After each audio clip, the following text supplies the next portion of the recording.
耐唔耐身邊就會有朋友同佢嘅男女朋友分咗手，呢個時候佢哋就會需要朋友啦。其實10個分手有9個半都覺得自己好慘，有啲人會覺得係自己嘅錯，有啲人覺得點解會發生喺我身上，有啲人會因為過去好多嘅回憶而不斷讓自己去逃避現實，唔肯放手同埋面對真相。最常聽到分手嘅理由，除咗第三者之外，就係因為了解而分開，或者性格不合。其實呢啲理由聽起嚟俾人覺得好似唔係理由嘅理由，但其實有時分手可能係根本唔需要理由。最近有一個朋友同佢嘅女朋友一齊1年幾之後，因為呢個女仔話需要多啲空間而分手。佢本身就係同呢個女仔分開兩地，起碼2個星期先見1次面，咁都唔夠空間。而呢個男仔就因為女仔講嘅呢一個理由，一直都覺得係自己嘅錯，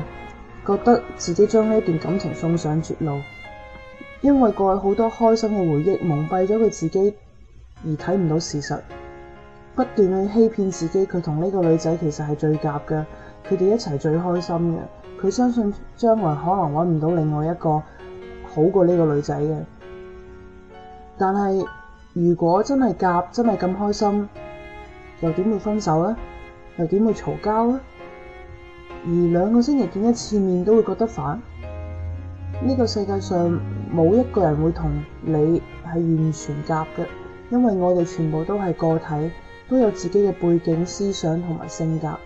冇一段關係係可以唔需要任何努力而長久同埋成功。